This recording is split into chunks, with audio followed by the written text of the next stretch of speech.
Bismillahirrahmanirrahim.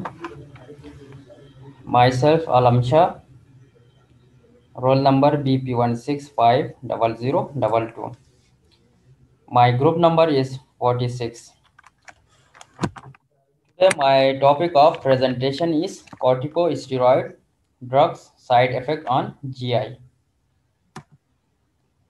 Now first of all, introduction.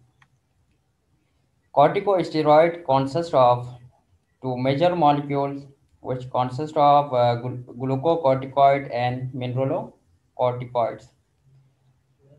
As the word itself indicates, glucocorticoid is related to glucose and mineralocorticoid is related to electrolyte or minerals. These agents are employed at physiological doses for replacement therapy when endogenous production is impaired. In addition, glucocorticoid potentially suppress inflammation and their use in variety of inflammatory and autonomic disease, which makes them among the most frequently prescribed classes of drugs. Now, the glucocorticoid drugs functions. These drugs perform various functions by means of different mechanisms. For example, anti-inflammatory, increase blood pressure, decrease serotonin level, decrease calcium absorption, regulate metabolism, and retain sodium in our body. In a nutshell, we can classify the corticosteroid on the basis of their biological half-life, uh, short-acting,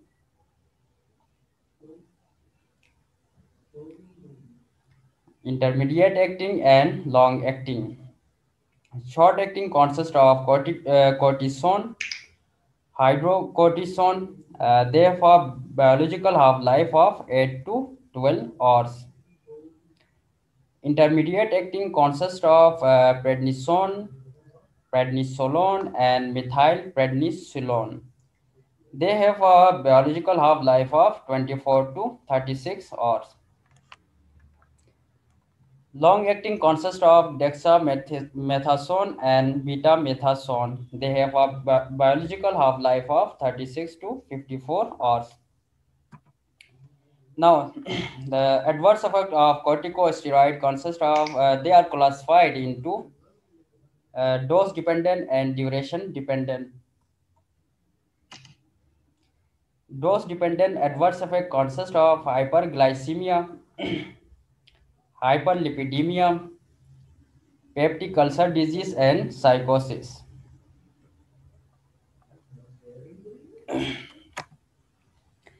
Duration dependent adverse effect consist of hypertension, osteoporosis, and osteonecrosis. Now, these are the following lab tests done to identify or diagnose the adverse effect caused by the corticosteroid. Low level of ACTH, low cortisone level, higher than normal fasting glucose, low level of blood potassium level, and low bone density measured by DEXA, and high TG and low HDL level. Now, as we know that our major topic is gastrointestinal complications caused by the corticosteroids. First of all, pathophysiology. They can increase gastric acid secretion, reduce gastric mucus, gastrin, and brighter cell hyperplasia. And they also delay the healing of ulcer.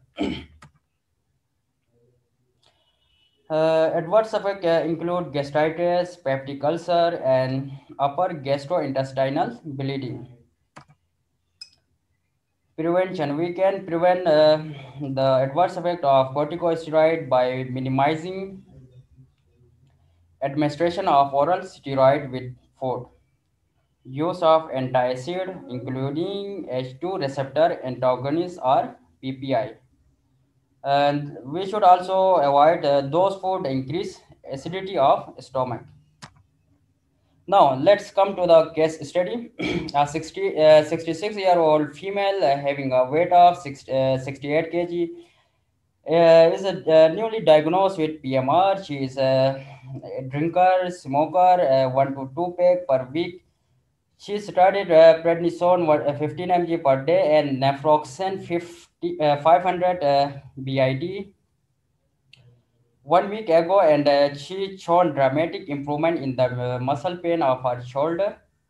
She comes in today to begin a taper of her prednisone and comments she have been having some stomach problem. What may be the cause of her stomach problem and how may it be addressed? So, first of all, subjective. Female, 66-year, weight 68 kg. Presenting complaint is PMR, polymalacia rheumatica. Objective, due to regular use of corticosteroidal drugs, smoking and alcohol cause gastric complication. And we know lab tests are not given here. So the assessment is peptic ulcer due to regular use of oral corticosteroid, which increases gastric acid secretion. Smoking and alcohol also the major factor causing peptic ulcer.